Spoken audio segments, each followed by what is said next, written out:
Hello बच्चों, मैं Sumit KD आपके अपने channel Sumit KD physics classes में आपका स्वागत करता हूं। और आज मैग्नेटिज्म एंड मैटर यानी कि चैप्टर नंबर 5 की आज थर्ड क्लास चल रही है। जिन भी बच्चों ने पुरानी क्लास नहीं देखी है वो प्लेलिस्ट में जाके जरूर इसको चेक कर लें। क्लास 12 चैप्टर नंबर 5 और आपको प्लेलिस्ट मिल जाएगी चैप्टर का मैग्नेटिज्म एंड मैटर के नाम से।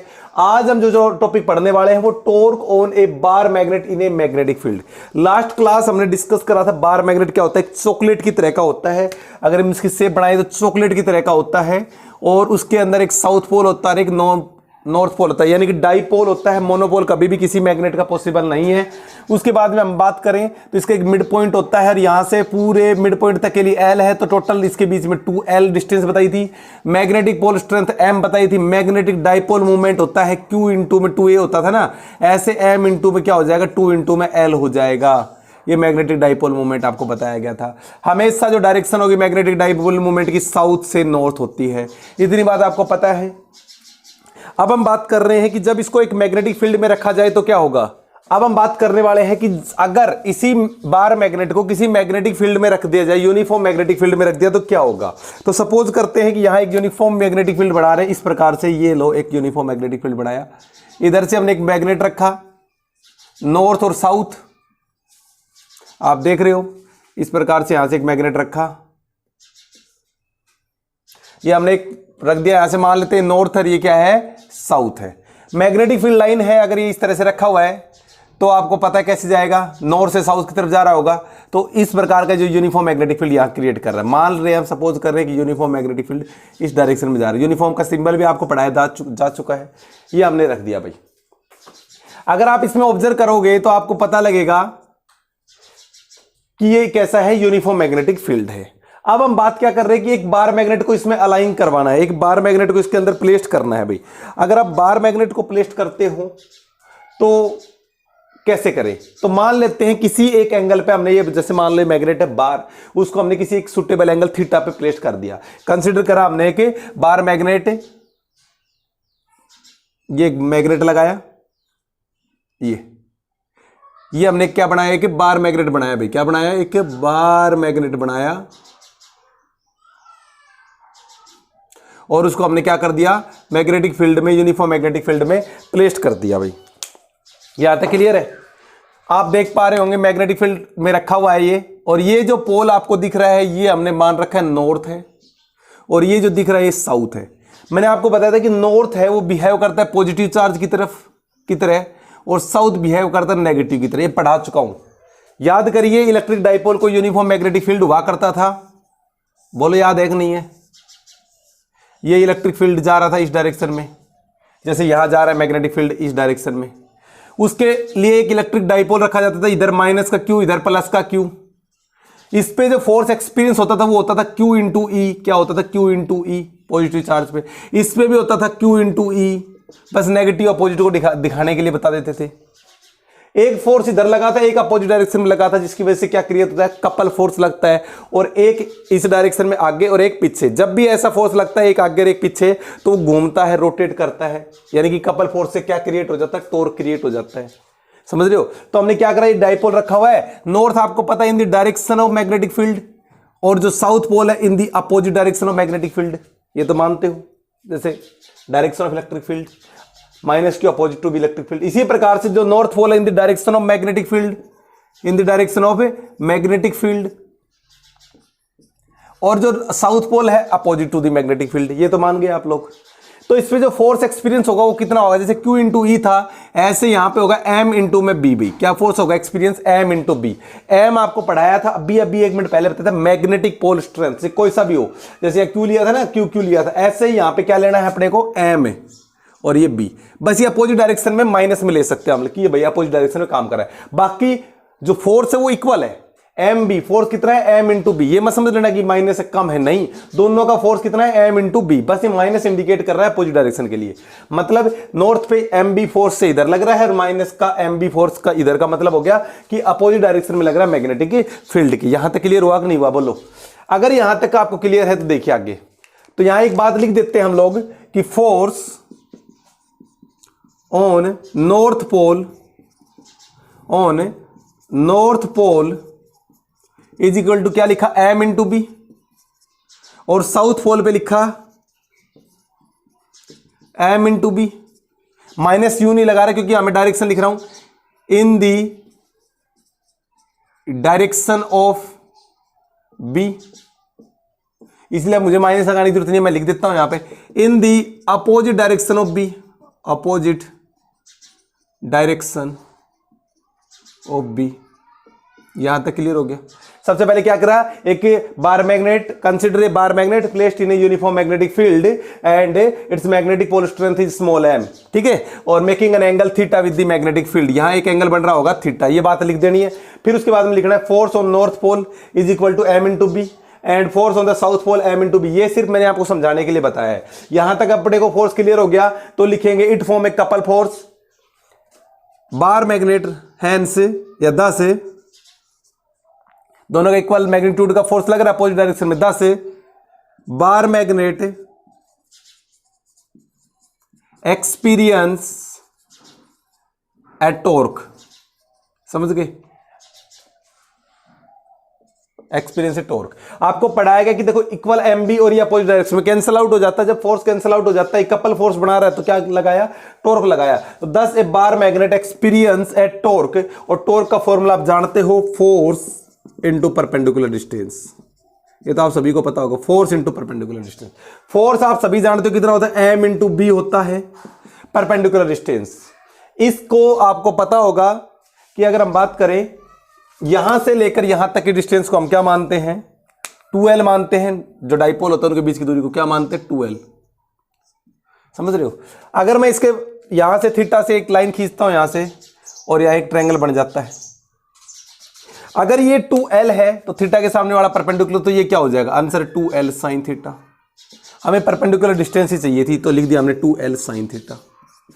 अब आप सभी जानते हो कि m इंटू में 2l होता है magnetic dipole moment, capital M हो गया ये मैग्नेटिक डाइपोल मोमेंट के, बोले बात समझ में ही नहीं आई।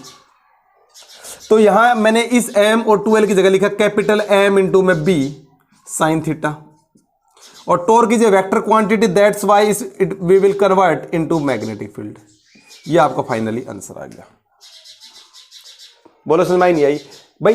टॉर्क को अगर मुझे साइन थीटा को हटाना है, टॉर्क का मुझे इस साइन थीटा को हटाना है, तो क्या कौन सा प्रोडक्ट आएगा, तो आंसर क्रॉस आएगा। तो torque m cross b sine theta को हटाने के लगा दिया। बोलो समझ में नहीं आई। क्रॉस को हटाऊंगा, इसको हटाता तो क्या आ जाएगा, साइन थीटा।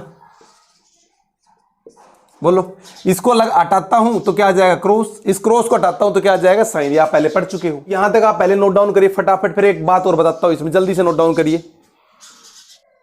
नोट डाउन कर लिया होगा तो लिखिए। अब जो डायरेक्शन ऑफ टॉर्क इज, क्या लिखोगे, यहां से आपको फॉर्मूला पता लग चुका है, टाउ इज इक्वल टू क्या बताया, m into B. Torque tau is equal to m into में b, ये कैपिटल M है भाई, मैग्नेटिक डाइपोल मोमेंट, दोनों वेक्टर क्वांटिटी है।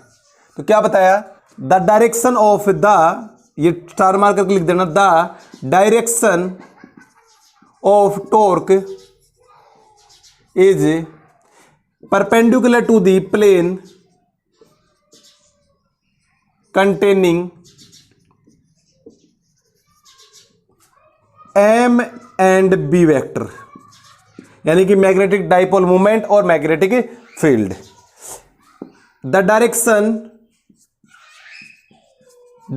इज डिटरमाइन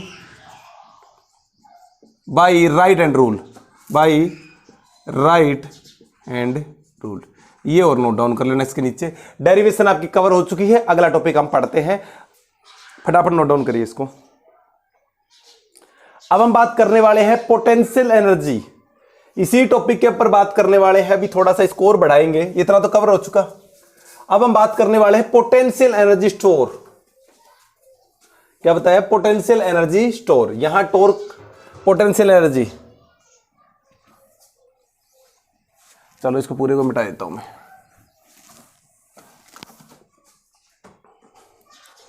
टॉपिक करने वाले भाई potential energy, potential energy of a dipole, potential energy of a dipole in a uniform magnetic field भी क्या है, यूनिफॉर्म मैग्नेटिक फील्ड। ये नोट डाउन कर लेना भाई कि पोटेंशियल एनर्जी निकालना है ऑफ ए डाइपोल। ये मैग्नेटिक डाइपोल आप समझते हैं, इसको मैग्नेटिक डाइपोल बोलते हैं, वैसे तो क्या बोलते हैं इसको, मैग्नेटिक डाइपोल। तो आप लिख लेना placed in a magnetic uniform magnetic field. Potential energy निकालनी है किसी डाइपोल को।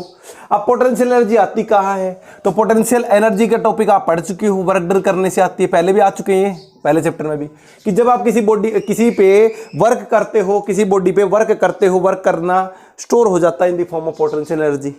मोशन करवाते हो तो भी, हम किसी को मोशन करवाते तो भी वर्क करा हमने, तो उसमें किसमें स्टोर हो गया, काइनेटिक एनर्जी में। तो ऐसे ही जब डाइपोल को यूनिफॉर्म मैग्नेटिक फील्ड में रखा जाए तो हम पहले बना लेते हैं एक बार यूनिफॉर्म मैग्नेटिक फील्ड। कंसीडर कर लिया एक यूनिफॉर्म मैग्नेटिक फील्ड है और इसमें एक डाइपोल रखा गया है, इसमें एक डाइपोल रखा गया है, ये यूनिफॉर्म मैग्नेटिक फील्ड, और इसमें एक डाइपोल रखा गया है मेकिंग एन एंगल थीटा भाई, making an angle theta. Marker कहाँ गया, यानी ये marker, making an angle theta. तो यहां एक डाइपोल हमने रखा, ये लगाया हमने एक, ये मैंने बताया नॉर्थ पोल, ये बताया साउथ पोल, इनके बीच की दूरी को होगी 2L, यहां से लेकर यहां तक, ठीक है। उसके बाद में हम बात करते हैं, और इस पे फोर्स लगेगा इस डायरेक्शन में M इंटू बी, और इसके अपोजिट डायरेक्शन बताया था M इंटू बी। ये एक एंगल बनाएगा थीटा, और यहां एक परपेंडिकुलर ड्रॉ कर दिया था हमने, यही तो था 2L है तो 2 sin थीटा हो गया था।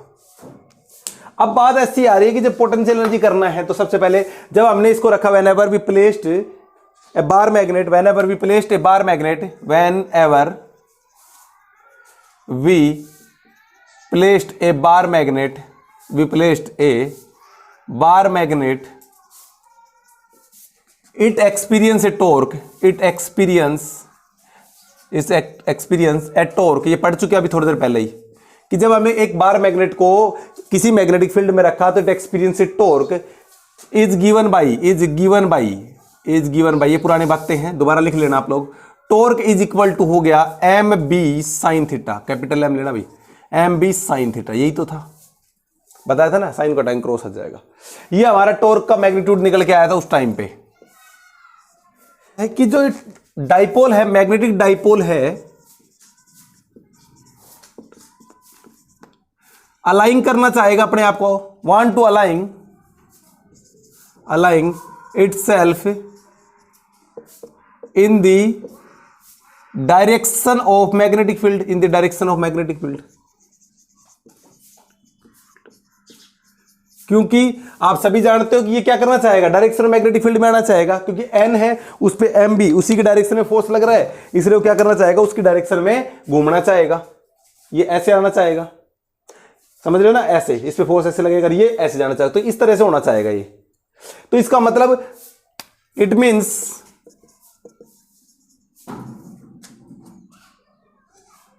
Work has to be done in rotating dipole, मतलब वर्क करना पड़ेगा। Now small work is done in rotating a dipole through a small angle, अब ये एंगल में घूमेगा, जब इस तरह से ऐसे ऐसे घूमेगा तो इस मैग्नेटिक फील्ड के साथ में क्या बना रहे हैं, angle, through a small angle, नाम रहेगा डी थीटा, छोटे से एंगल के लिए, अगेंस्ट द रोटेटिंग टॉर्क। अब आप देख सकते हो कि वर्क डन का फॉर्मूला आप सभी जानते हो, डी डब्ल्यू, छोटा सा वर्क डन निकालना है, स्मॉल वर्क डन, तो D W is equal to force into displacement. लेकिन जब कोई बॉडी सर्कल में घूमती है तो फोर्स क्या बढ़ जाता है, टॉर्क, आपको पढ़ाया जा चुका है, और डिस्प्लेसमेंट क्या होगा एंगल का, तो डी थीटा, समझ में आया। तो D W is equal to tau into D theta. अब डी डब्ल्यू निकालना है अपने को, तो डी डब्ल्यू निकालना है, तो टॉर्क कितना है, answer M B sine theta. क्या निकालना है, D W is equal to M B sine theta. यहां तक नोट डाउन करिए भी फटाफट, यहां तक हो गया नोट डाउन। पोज करके कर लो भाई। तो हमारे पास वर्क डन निकल के आया, छोटे से एंगल के लिए निकाल के आया हमने, स्मॉल वर्क डन निकालना था तो टाउ इंटू डी थीटा। अब अपने को पता टाउ की वैल्यू तो एम बी साइन थीटा है और इंटू में डी थीटा आएगा एंगल, क्योंकि एंगल के अकॉर्डिंग घूम रहे हैं। स्मॉल वर्क डन करना है तो स्मॉल एंगल पर डिस्प्लेसमेंट हुआ। अब मुझे क्या निकालना है, देखिए सुनिए अब ध्यान से, नेट वर्क डन निकालना है, या हम कह सकते हैं टोटल वर्क डन। क्या निकालना है? Total work done. क्या निकालना है? Total work done in rotating dipole, in rotating dipole.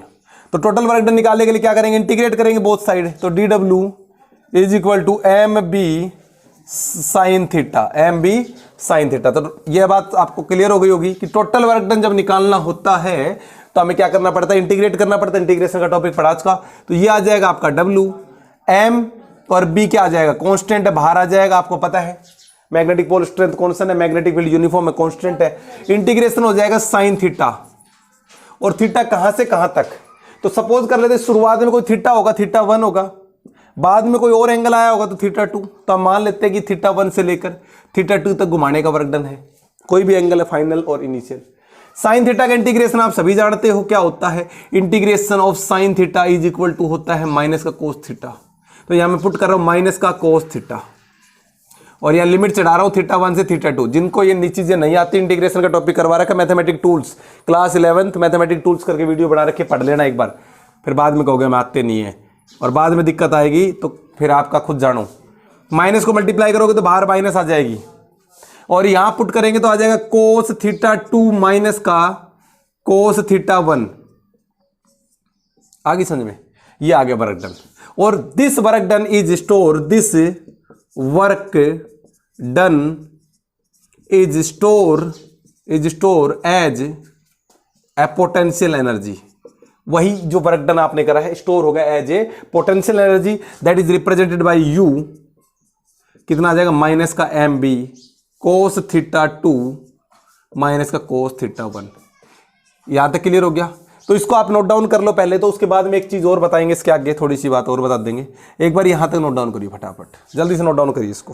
बेटा उतार लिया होगा। अब देखो बेटा, एक बात आपको समझ में आ गई कि एक तो चेंज की बात आती है ना, चेंज की, यहां थीटा 2 से थीटा 1 की बात आ रही है। तो यहां पर ना एक काम करना, डेल्टा यू लगा लेना। क्या लगा लेना? डेल्टा यू लगा देना। क्या लगाओगे? Delta U. अब मैं इस चेंज को भी हटा देता हूं यहां से। तो चेंज को कैसे हटाएंगे? देखिए, अभी तक आपके पास वर्क डन निकल के आया, वो क्या निकल के आया वो सुनिए।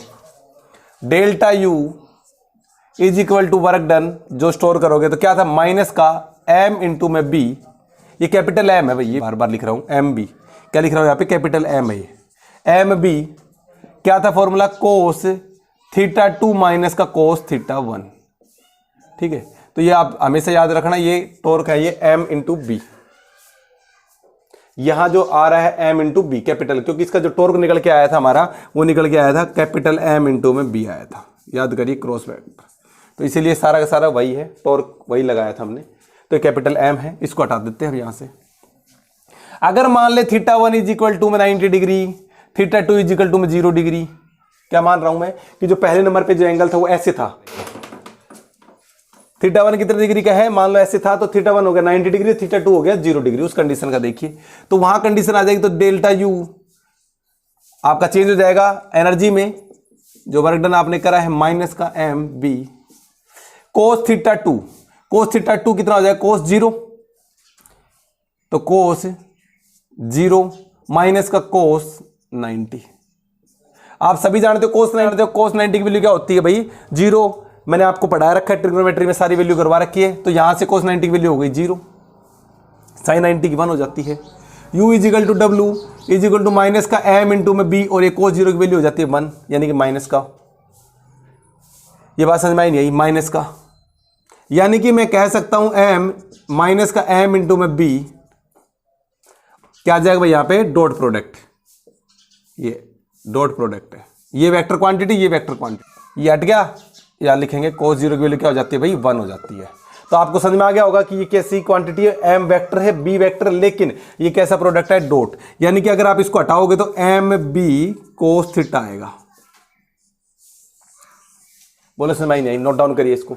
अब इसमें कुछ स्पेशल केस और कर लेते हैं, तो लिखते हैं special case. M B cos theta आ गया, यू इज इक्वल टू क्या है भाई? M B cos theta.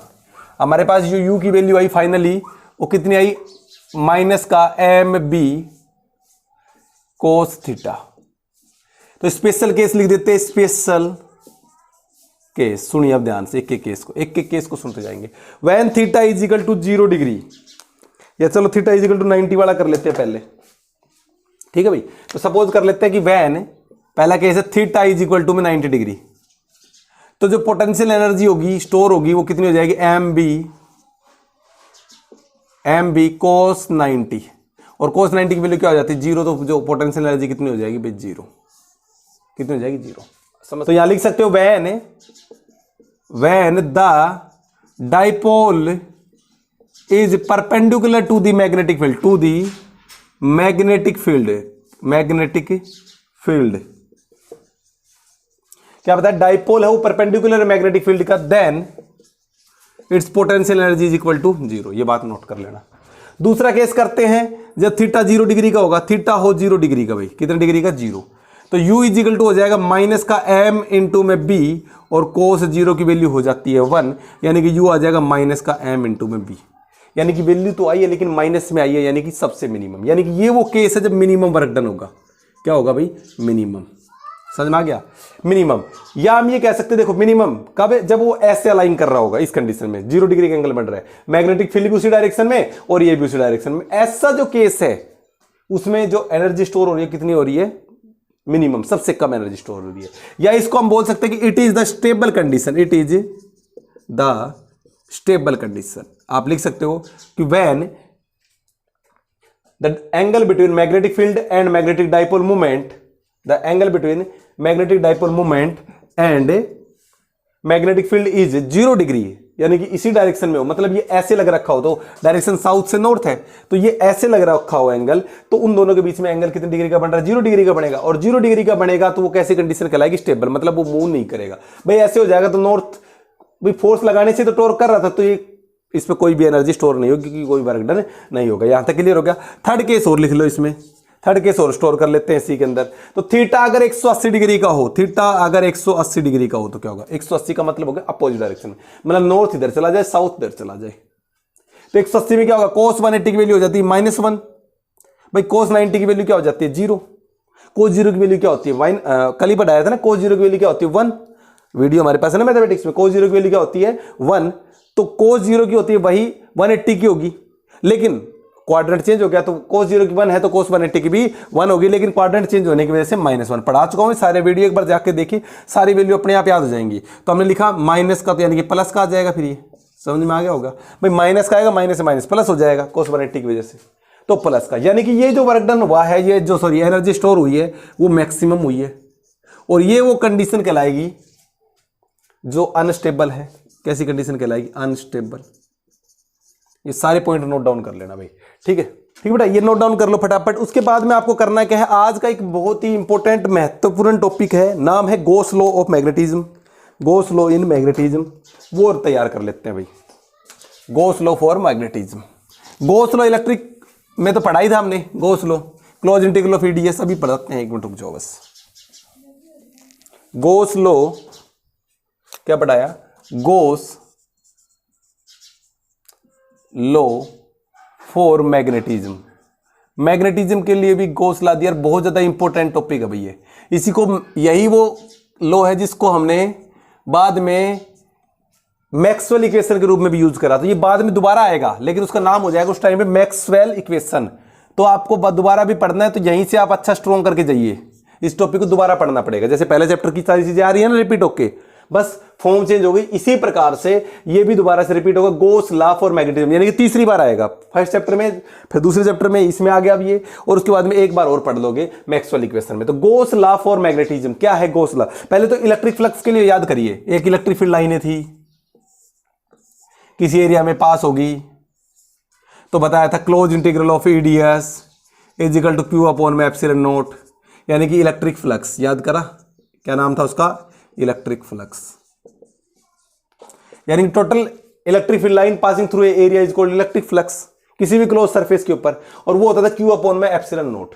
लेकिन यहां थोड़ा उल्टा काम है, टोटल मैग्नेटिक फ्लक्स है ना, वो क्या होगा, 0 होगा। यानी कि क्लोज इंटीग्रल ऑफ बीडीएस, जो क्लोज इंटीग्रल है किसका, बी और डीएस का, वो हमेशा क्या होगा, यहां पे 0 होगा। समझ में आ गई बात? क्या आएगा? 0। क्या आएगा भाई यहाँ पे? 0। तो आप कह सकते हो फाई बी यानी कि मैग्नेटिक फ्लक्स, या जैसे फाई ई था इलेक्ट्रिक फ्लक्स, एस से इक्वल टू में close integral B D S is equal to में 0। अब इसकी स्टेटमेंट लिख लो, लिखो according to Gauss law for magnetism, net magnetic flux, the net magnetic flux, the net magnetic flux around closed surface is always 0, alwaज 0। Electric flux में ऐसा नहीं था, जस्ट उसके अपोजिट काम कर रहा है, लेकिन लो तो वहीं से निकल के आया है। Close integral B D S अब इक्वल टू में 0। अब इसको समझते हैं कैसे क्या हुआ। तो मान लेते हैं कि मैग्नेटिक फील्ड जा रहा है कुछ इस प्रकार से, यूनिफॉर्म मैग्नेटिक फील्ड जा रहा है। मान लेते हैं ये मैग्नेटिक फील्ड बढ़ाया, ध्यान से समझिए इस चीज को। ये एक यूनिफॉर्म मैग्नेटिक फील्ड जा रहा है, हमने इस पे एक बॉडी रख दी, मान लो ऐसे करके एक बॉडी इसमें रख दी, एक बॉडी यहां रख दी गई। ये हो गई मैग्नेटिक फील्ड की डायरेक्शन। तो यहां पे हमें पता लगा कि यहां से जितनी इलेक्ट्रिक फील्ड लाइनें यहां से मैग्नेटिक फील्ड लाइनें यहां से निकल रही है ना, उतनी इसमें वापस आ रही है। ध्यान रखना, मतलब ये हुआ कि आपने एक मैग्नेट, यानी कि जो ये मैग्नेटिक मटेरियल है ना, ये material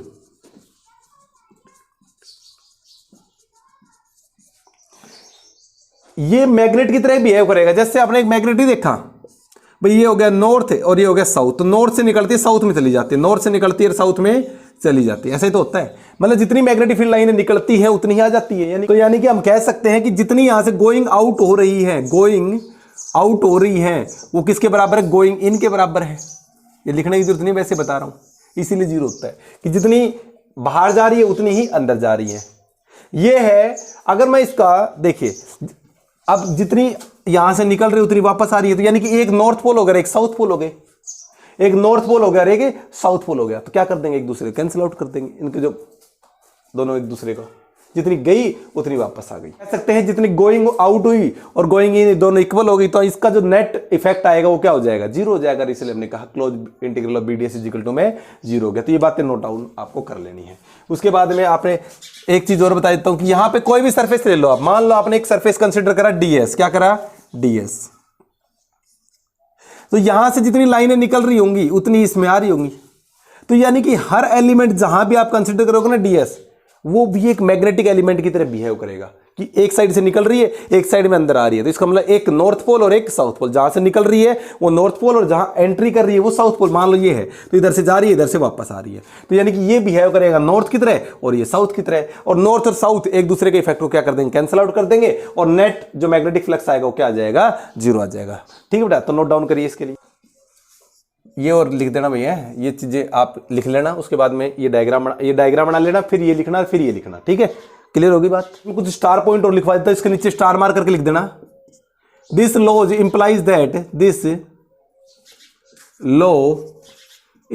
that total magnetic field lines living surface is equal to total magnetic field line, जो अभी बात बोली थी ना, entering to the surface। मतलब जितना सरफेस में आएगी, कोई भी छोटा से छोटा एलिमेंट ले लो, सबके लिए बता रहे, जितनी जाएंगी यहां से लीव करके जाएंगी उतनी ही उसमें एंट्री कर जाएंगी। ये पॉइंट आपको याद होना चाहिए। यानी कि इस लॉ से हमें पता लगे, जो अभी समझाया था वो लिखवा ही रहा हूं और कुछ नहीं कर रहा। द फैक्ट फाई बी यानी कि magnetic flux B equal to में कितना आया? 0। This shows that the simplest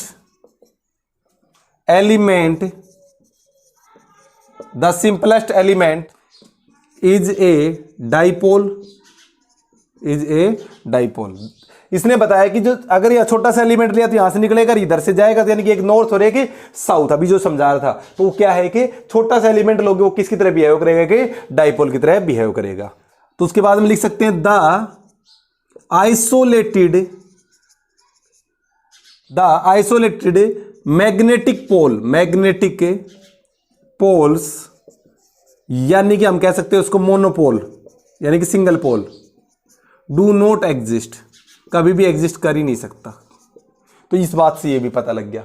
तो ये गॉस-लॉ बहुत इंपॉर्टेंट रहा है। इसने बताया कि हमेशा जो टोटल मैग्नेटिक फ्लक्स होगा किसी भी क्लोज सरफेस पे क्या रहेगा, जीरो होगा। दूसरी बात है कि छोटा सा भी मैग्नेटिक एलिमेंट लोगे तो वो भी हमेशा मैग्नेट की तरह बिहेव करेगा, कभी भी मोनोपोल ही रहेगा, मोनोपोल कभी भी एग्जिस्ट नहीं होगा, हमेशा डाइपोल रहेगा, कोई भी मैग्नेट हो। तो आज की क्लास हम समाप्त करने जा रहे हैं। कोई समस्या है कमेंट करके जरूर बताइए। मिलते हैं आपको अगली वीडियो। नमस्कार।